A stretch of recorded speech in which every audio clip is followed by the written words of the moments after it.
by Israel's surprise attack. Maybe I shouldn't have been. The attack on Iran has been on Netanyahu's agenda for 30 years, absolutely almost on a daily basis. It's been an obsession of Netanyahu for Israel to pull the United States into a war against Iran. At the same time, remember that just before this attack started by Israel, the U.S. had announced that negotiations between the U.S. and Iran would take place on Sunday. That is a couple of days ago, as we speak now, on Tuesday, the 17th of June, that there would be negotiations, that negotiations were proceeding, that they were making progress. And so the attack came in the context of public statements about a negotiating process that not only was underway, but that was reported in positive terms as making progress. So the question in the very narrow sense is, was it all a subterfuge to have Iran drop its guard so that Israel could attack? Was instead Netanyahu acting independently and then pulling Trump in by Netanyahu's understanding of Israel's dominant control of U.S. foreign policy? We don't know these things for sure. We speculate on the outside. We can say that government these days in the U.S. and Europe and Israel are shambolic. Everything that's said publicly is a lie in one sense or another. Nothing is explained clearly. Nothing is explained honestly. There is no consistency day to day. There is no attempt even at consistency.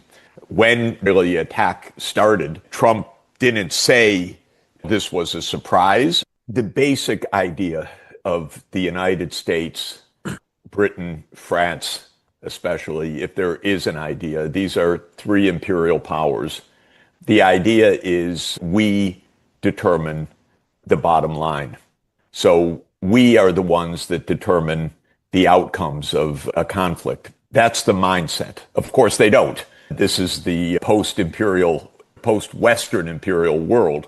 But the Western imperial powers believe that they determine the outcome. And so in the case of Ukraine, the idea has been, yes, there will be a ceasefire, but according to Macron, say, or Starmer, NATO will enlarge and Russia will have to accept X, Y, Z, and A, B, C, D, E, F, G, and so forth. And so there's no attempt to get to the core politics at all. In the Middle East, the same is true. The unspoken part of all of this is Israel's claim to have its say and way in the Middle East in terms of territory, in terms of crushing, even exterminating the Palestinian people. If that's what it came to, I think that they would not hesitate to do it, as they have shown in Gaza. That's the unspoken part. So the Western side, these imperialist powers, think that the idea is to impose that outcome. Maybe they quibble about the tactics. But what was fascinating to me in terms of political rhetoric, although not surprising, Israel attacks Iran. And what happens in the rhetoric of all of the West, these G7 countries? The immediate response is not, Israel should not have attacked Iran. The immediate response was, Israel has the right of self-defense. And I think it has proven a point to those Iranian liberals who were leaning to the West, or who thought that the West is, meaning Western regimes, the political establishment, that we can speak with the West, that some things are just misunderstandings, and if we're flexible, they'll behave more reasonably. I think it's been proven to them that the political establishment in the West is completely irrational. They have no red lines. They are genocidal. They're murderous. But for the bulk of Iranian population, this is what they were expecting. We've come to see for the last 21 months in Gaza, the genocide, and the genocidal strikes on Lebanon and how they use ISIS and Al Qaeda in Syria. For most Iranians, this only strengthens their resolve, but for many others, a significant minority, let's say, it has, how should I put it? It has fractured their worldview in a way which I have not seen before. The Iranians are hitting the Israeli regime very hard. We have to remember that Iranian missiles have huge warheads, and the damage that they do is far greater than the Israeli regime missiles or the drones that they use. The drones are usually small. The missiles have a larger warhead, but the Iranian missile warheads are very large, and the damage they do is enormous. The Iranians are arresting a lot of people. Obviously, the Israeli regime has been recruiting people for many years now. A lot of them are from the Afghan refugee community. There are millions in Iran. He said, we knew about it, but we weren't part of it. He didn't make any allusion to the fact that negotiations were to take place 3 days later. There isn't an attempt to speak to the public as adults or in a rational way. This is a small group, gangsters basically, that are fighting over their gangster turf. The rest of us are spectators, wondering when the bombs will drop in our neighborhood, when loved ones someplace will be killed. We're not participants at all of this other than as observers. Interestingly, when Trump left the G7 meeting and Macron stated apparently that Trump was going back to Washington to make a ceasefire, Trump's answer was, he doesn't know anything about what I'm doing. Speaking about Macron, I have something much bigger than a ceasefire going on. This is the president of the United States publicly redressing the president of France, with whom he was just meeting, in a public tweet or public posting, that shows that even in this supposed rarefied circle of nuclear powers, they're gangsters. They don't talk to each other, even themselves, in an honest way. So, Glenn, I just have to start by apologizing to you and to everybody. I don't know the answer to any of this. What I can say unequivocally is that the Israeli plan underway to go to war with Iran is very long-standing. That has not been hidden from view. That's been Netanyahu's greatest dream since 1990. And if Iran wants to hit the Israeli regime much harder, it can do that very easily. I think everyone is beginning to see that. Right now, the Iranians are playing, and they're forcing the Israeli, and for every missile that the Iranians fire at the Israeli regime, the Israelis and the Americans are spending 20-fold, 20 times as much as Iran is just trying to bring down those missiles and failing for the most part. So this is a very costly war for them. In this respect, it's like Ukraine. It's much more costly for the West than it is for Russia. And it is also interesting, by the way, that look how they treat Ukraine. Ukraine, they sacrificed it, they destroyed it, they ruined it, and now they throw it away like there's a word for it in Persian, but I don't know the equivalent in English, but like a dirty rag, and then they shift everything to Israel.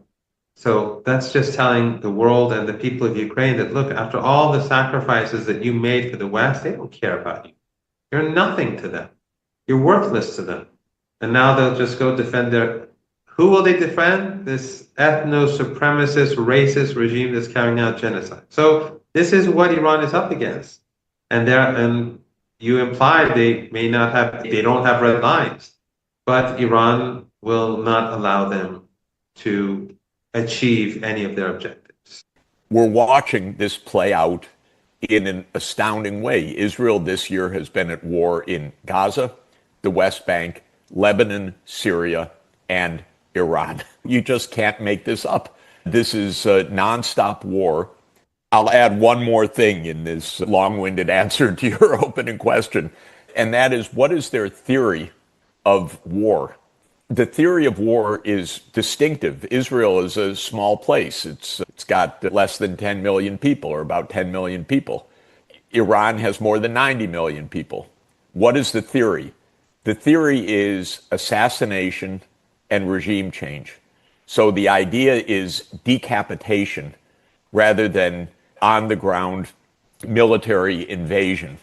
The idea is get rid of Saddam Hussein and Iraq becomes an Israeli vassal. Get rid of Muammar Gaddafi and Libya becomes an Israeli vassal. Get rid of the great leader, and then Iran serves Israel's purpose. This by itself is a kind of madness. This is a true insanity. And we don't have to look further than the results of Netanyahu's wars. Did Libya fall into shape? No. Libya fell into nonstop violence since 2011, into open war, not into vassalhood of Israel. Did Somalia fall into place as Israel wanted? No. Somalia fell into chaos. Did Sudan fall into place when America overthrew the Sudanese government by supporting the South Sudan rebellion? No. Amazingly, Sudan not only fell into two, but each of those two parts is in civil war today. Did Lebanon stabilize? No. Did Syria stabilize? It's, yes, maybe now a jihadist state under Israel control temporarily. That seems to be the case. People will be in the United States will be looking for these people who caused the catastrophe. They'll be searching for them. I think that will be, I have no doubt, that will be the end of Trump's presidency. And Erdogan and Netanyahu are enemies and friends at the same time. Iran, unlike in the past, and you've read history, you are a scholar, you're a high-ranking scholar, so you know this, and I don't want to bore you with this, but in the 1980s, Iran was very isolated when Saddam Hussein, at the behest of both blocs, invaded the country. They gave him everything: missiles, jets, chemical weapons, political cover, economic support. The Arab dictatorships in the Persian Gulf gave him $200 billion back then, which would be something like, I don't know, maybe $800, $900 billion today, to wage war against the Iranian people. Iran was all alone back then, yet it prevailed. It defeated both the Eastern Bloc and the Western Bloc by being able to preserve its sovereignty. And Saddam Hussein went bankrupt, and that's why he invaded Kuwait, his own ally, who helped fund the war against Iran. And of course, after the collapse of the Soviet Union and the unipolar moment, the United States was able to surround Iran for a very long period of time, especially after the invasion of Iraq and Afghanistan. But today, things have changed. The West is isolated, it's marginalized, it's declining economically, its political clout has been wrecked, its soft power destroyed. But of course, most Afghans have nothing to do with this at all. But it just shows that the border, Afghanistan is destroyed thanks to the United States for the 48 years of destruction that they brought about on the country. Some of these people are desperate and poor, and desperate people sometimes do very disgraceful things. But many are being arrested. Afghans themselves are informing the police, and many are ordinary Iranians who are also involved. They're being arrested, and the public is very active. As soon as someone sees something suspicious, they go and call the police or the intelligence agencies.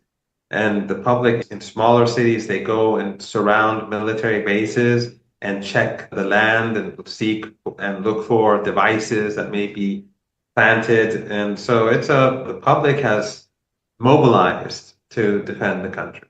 But also a lot of the drones come from outside. They come from Iraq, they come from Syria, and some say they also come from the Republic of Azerbaijan. I'm not sure about that. I wouldn't be surprised.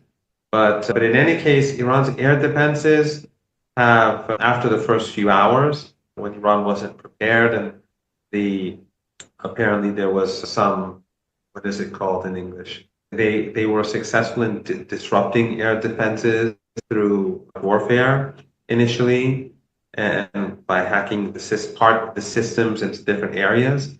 But that was resolved after the first few hours of war.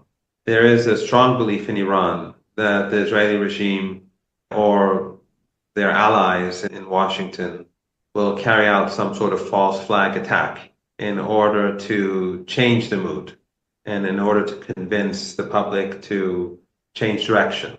So that is something that we are watching carefully, but there is that belief that we may be seeing a false flag operation in the coming days. It's possible. No one knows for sure, but that is what people believe is quite possible. And also, I'd just like to add that basically U.S. and Western policy over the last 21 months has exposed them to the world so vividly that all of their anti-Iranian narratives that they have been building for 40-some years, and their regional allies like Qatar and Saudi Arabia, through all these Wahhabi and Salafi television channels and media centers and so on, that they've been all this anti-Iranian propaganda that has been coming up from across the region. All of this is melting away very rapidly, and they've exposed themselves, and their allies in the region have exposed themselves. Turkey, Erdogan continues to export oil, transport oil to Netanyahu. He trades. Everyone has been exposed. And this, I think, is probably the most catastrophic aspect of this whole 2 years. That the emperor has no clothes, and that the emperor's allies have no clothes either. And people are witnessing something that they've never seen before. And they're determined to make sure that the Israelis are defeated in this onslaught.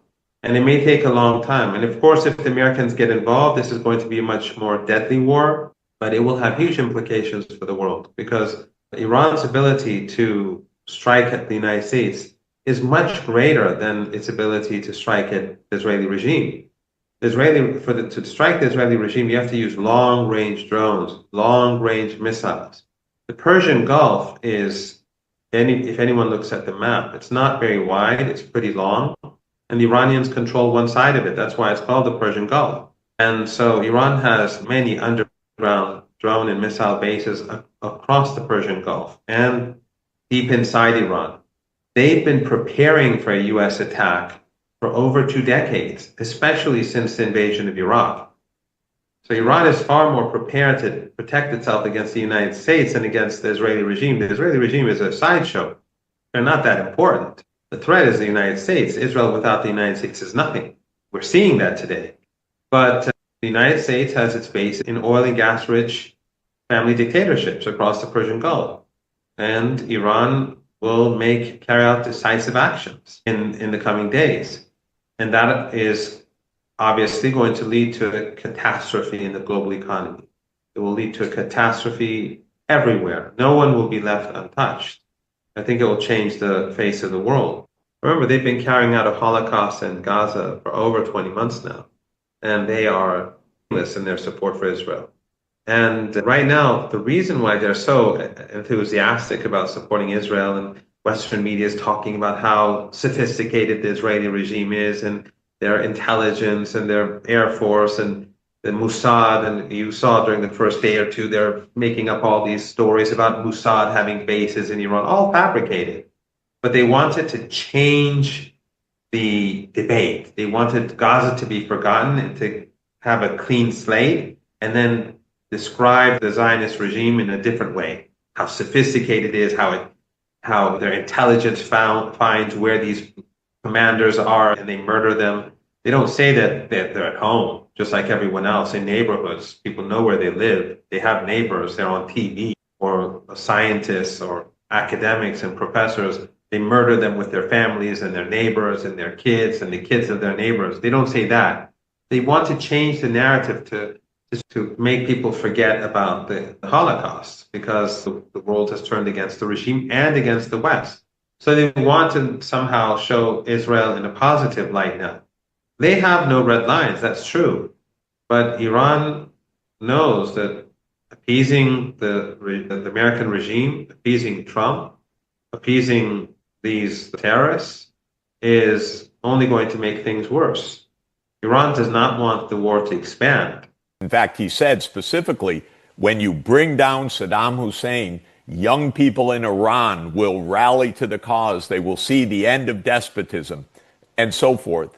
And the same has been believed about each of these leaders, Gaddafi, Assad, Saddam Hussein, the Ayatollah. The idea is this mythical thinking that you kill them, you replace them, and then the replacements do your bidding. They fall into line. So if you ask me, do they believe it? I think they do believe it because it's their strategy. It's not merely their tactic. It is their long-term strategy, and they built an apparatus around it. Israel is an assassination machine to a large extent. Mossad is an assassination organization to take out leaders that it opposes, believing that it will thereby result in leaders that will support their cause. I should say, by the way, this resonates with the United States. The U.S., with 4% of the world population, roughly 4.1%, has tried to run the rest of the 95.9% of the world population. It does that, of course, with military bases all over the world, roughly 750 military bases in 80 countries. But it also has to rely on something more efficient, it believes, and that is regime change. Because the U.S. doesn't have the manpower to put its Roman legions, if I could use the analogy, all over the world.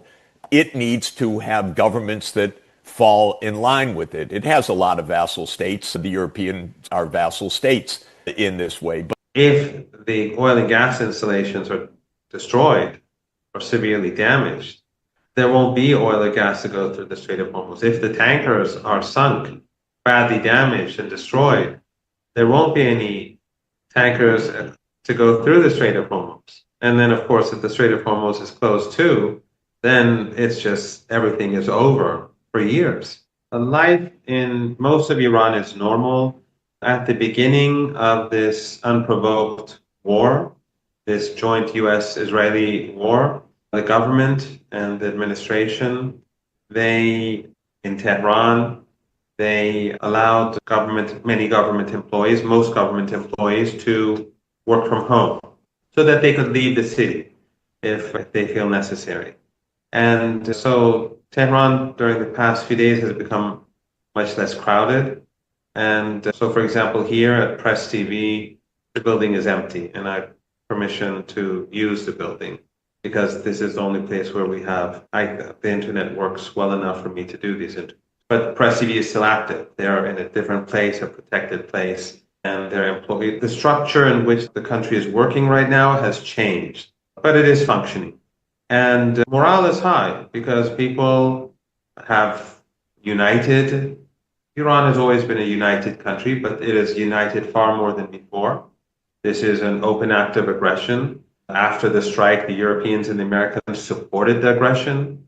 After the attack on nuclear installations that are monitored by the International Atomic Energy Agency regularly, and the threat of radioactive contamination, the West continued to support the aggression. So for ordinary Iranians, this is outrageous.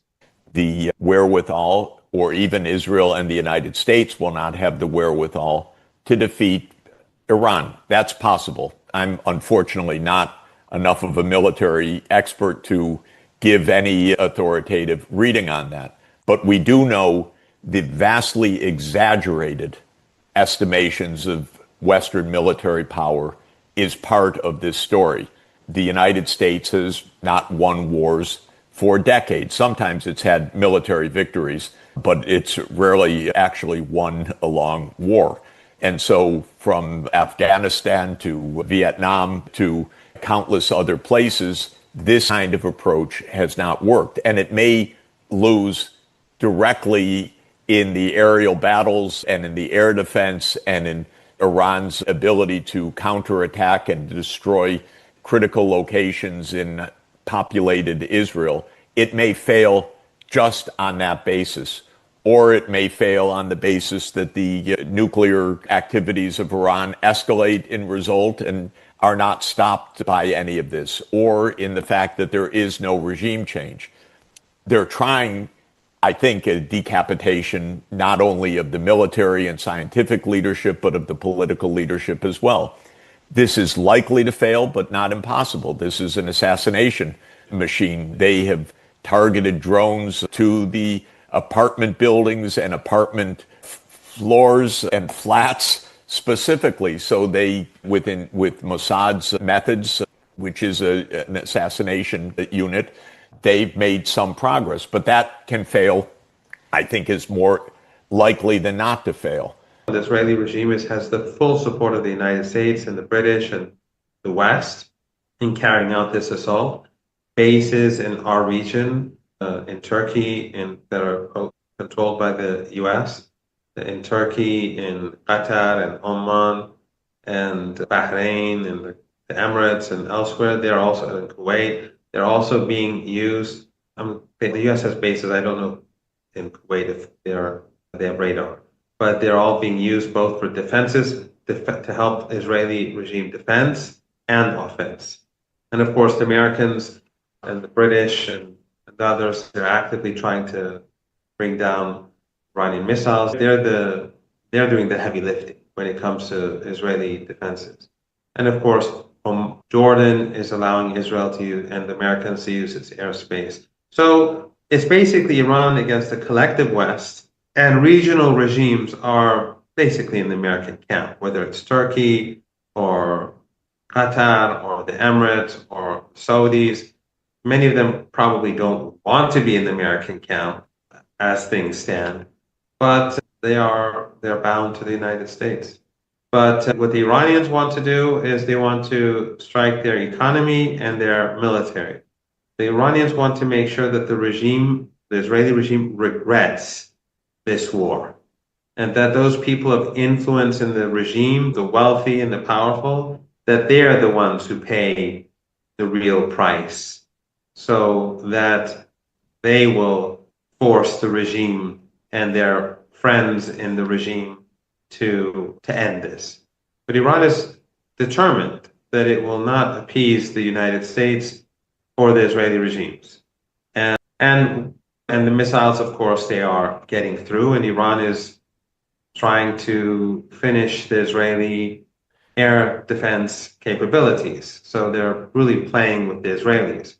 So on the whole, I think things are going well for Iran and very poorly for the Israeli regime. And that's why Trump is now being dragged into this. And he's pushing or he's being pushed towards a direct conflict with Iran. Now, the guard came here and coughed, saying that I should end this, but don't worry about it. You can delete this small piece, this bit. What was I saying? Yes. So I think on the whole, the situation for Iran is better. Those commanders who were murdered on the first day, and which was no great achievement by the Israelis. Many of them were bombed in their homes, and their homes are not secret. They are citizens in Iran. So they bombed their whole apartment blocks, slaughtering everyone inside to murder a couple of people, slaughtering women and children. That's what the Israelis did. And they've also assassinated a professor of AI in Iran. They've bombed automobiles on the highways. Just yesterday, 2 families were wiped out. One car, there was a woman who was about to give birth. She was about 8.5 months pregnant. That's what the Israelis do. But so a lot of the drones are being downed. And I said a lot of people are being arrested. Their defenses are working well, but of course it's war. But the idea has been regime change as the most important instrument that the United States has, because it doesn't want to be and can't be an occupying force, so it has to impose friendly regimes. So This fits, maybe it fits the imperial model going way back, that you put satrapies in or you put local vassal states in, because you can't really occupy every place if you have your eye on global control. 96. Netanyahu's philosophy and approach is dominate the Middle East, use Israel's nuclear monopoly in the region to bludgeon, kill, assassinate, overthrow any government that opposes Israel's actions. What is the end purpose of all of this? The end purpose seems to be to allow Israel to define its own borders in any way that it chooses, as expansively as it chooses. One might have said, and I write up, that the way that it chooses to define its own borders is complete control over the territory of British Mandatory Palestine, meaning that Israel would have full control over Israel, Gaza, the West Bank, and East Jerusalem. But this may be naive, because part of Israel, religious fanatics, look to early passages in the Bible, in the Hebrew Old Testament, saying that God promised the land essentially from the Nile to the Euphrates, or maybe from the Red Sea to the Euphrates, depending on the interpretation, but that in any event, the claim is much larger than even Mandatory Palestine. Israel today occupies parts of Lebanon, parts of Syria, all of Mandatory Palestine, and we don't know where it is supposed to end, but the basic doctrine of Netanyahu is that's Israel's choice, not anybody else's choice, and that when push comes to shove, the United States will back Israel's choice, because the United States is basically under the control of a Zionist Christian and Jewish and Israeli lobby that will come to run to support Israel's actions. It's overextended itself on multiple fronts, whether it's China or Ukraine, which the war in Ukraine is continuing. It's a heavy war, but not so much in the news anymore. And the global south is emerging. And so Iran today has many friends. It has China, it has Brazil, it has Russia. BRICS countries have very good relations with Iran. And I think that across the region, Iran, and across the world, Iran is becoming very popular. Iran is being seen by people who used to believe the anti-Iranian propaganda as the protector of the Palestinian people, as the protector of West Asia against racism and ethno-supremacism and Western brutality and domination. So things are very different now. That's exactly why Trump wants to get involved, because nothing is going according to plan. So so obviously he feels that if the Israeli regime fails, and it will fail, that this will be catastrophic for Western imperialism and Western domination. But they underestimated Iran. They underestimated the resilience of the Iranian people, Iranian culture, especially Iranian religious culture. You've been to Iran. The Shia culture of the Imam Hussein, the grandson of the Prophet, his martyrdom in Karbala, when he refused humiliation in the face of the despot of that time. He and his sister, the role that they played in supporting the oppressed and the marginalized, that is a major theme in Iranian culture. It's so surrealistic, so Orwellian, that it doesn't even pass the propaganda test for 5 seconds. But this is exactly what happened the day after Israel's unilateral attack in the context of negotiations to end Iran's nuclear weapons program, definitive with the international monitoring, was not to say, why did Israel do this in the context of ongoing negotiations, or Israel shouldn't have done this, or Israel even did do this. The politics that Europe displayed in the UN Security Council, as I nearly fell off my chair at each statement, was that Iran must not escalate. And some of the ambassadors speaking, for example, the absolutely shameless presentation by the Danish ambassador on the Security Council, didn't even mention that Israel had attacked Iran. This is the UN Security Council. They couldn't even figure out the day that they were there, the day after a unilateral, unprovoked attack in the context of negotiations, that Israel had attacked Iran. The only statement made by the ambassador of Denmark was that Iran was out of compliance with the IAEA, as if Israel, it's not, Israel isn't even a signatory to the IAEA and is the nuclear power of the region and never allows inspections. But the Danish ambassador only attacked Iran for being out of compliance without noting the negotiations, and still less without even mentioning that there had been an attack by Israel on Iran that day, and statements by the Israeli leadership that it would kill the leadership of Iran. Even if it were to succeed, it doesn't occupy a country of more than 90 million people. That is a big, spread out, diverse, and in many ways technologically sophisticated country. So rarely do a few airstrikes actually change the fate of politics or nations. It hasn't happened in most of the time. So I believe we're on a path of extraordinary risk and danger and typical bravado and overestimation of Israeli and Western. That has been the general rule. Overestimation of what the Western advantage brings, because the most fundamental factor of our world today is multipolarity. It is that the Western dominance, these G7 leaders, do not run the show and do not have the decisive military advantage to run the show. But in the end, each of these blows and the counter blows bring us closer to nuclear annihilation, because the even more fundamental truth is that we have nuclear arms all over the place. And not only does Iran have Russia as a backer, it also has Pakistan as a backer.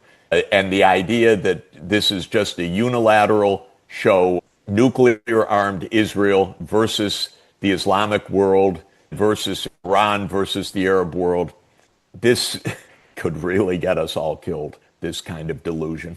Actually look at the prospect of Armageddon, not only with equanimity, but even with expectation. This is terrifying, and there are millions of American voters like that.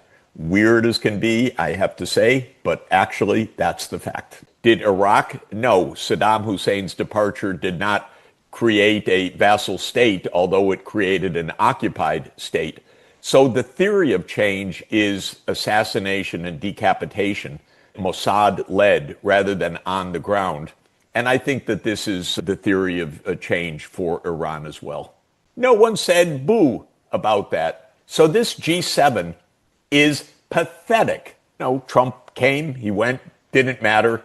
It's pathetic. Then one of them posts something, Macron, and Trump disses the post of Macron. These are children that have no respect for us as citizens. And this is sad, because these children don't know how to play together. I don't even among themselves, much less with the rest of the world. But they have their hands on the nuclear arsenals that can destroy all of us, and we don't hear an honest word about it. Netanyahu, the American backers, issued a document in 1996 called Clean Break. Clean Break explains the political strategy that's been underway for the next 30 years, which is that Israel will not negotiate with Palestine and therefore will embroil the entire Middle East in war, bringing the United States in to do its bidding, and that the key is to have regimes in place that will go along with this. So the idea all along has been that the 5 to 10 million Jews in Israel will determine the politics of the roughly 400 million Arabs in the Arab world, and of course, vastly larger numbers if one includes the Islamic world. So they've said this all along, and they've acted on that basis because every word you heard vis-a-vis Iran, Netanyahu, almost to a word, used the same rhetoric in the fall of 2002, testifying in the U.S. Congress about how glorious it will be when Saddam Hussein is brought down, how across the region people will celebrate. And so these days, there's a lot of talk about Imam Hussein and Karbala, but also Iran has three, depending on who you ask, Iran has many thousands of years of civilization. And for the United States to just, or Trump or the likes of Trump to just dismiss that and to say, to speak dismissively of Iran, that is only going to make Iranians more resilient and more determined to defeat him. So the Americans and the Israelis have failed on all levels. The collective West has failed on all levels. And as I said, this is not the only war they're waging. And I'm optimistic, although these are painful days. It's difficult to watch footage of dead Iranian kids, murdered women, and murdered men who are just going about doing their jobs, making pastries, or it's painful, but we are determined to see this through. The issue, Glenn, has never been the nuclear program. It's never been human rights or terrorism or anything else. These are all excuses. If it's human rights, it's the West that is criminal. If it's terrorism, it's the West that's terrorism, that's terrorist. The nuclear program, it's the United States that has nuclear weapons. The eye has no proof that Iran is building nuclear weapons. This is all about Iran's support for the Palestinians and for the people of Gaza. The United States and the Israeli regimes, Western regimes are. That you could even contemplate the notion that they would use nuclear weapons, because they have no red lines. And we have to keep in mind that the United States lost against Yemen. And Yemen has the ability to close the Red Sea. And they said they will do this if the United States initiates war. So if the United States cannot defeat Yemen, if they couldn't defeat them back then, how are they going to defeat them now if they're busy fighting Iran? So you have the Red Sea closed, you'll have the Persian Gulf closed, you'll have the end of oil and gas.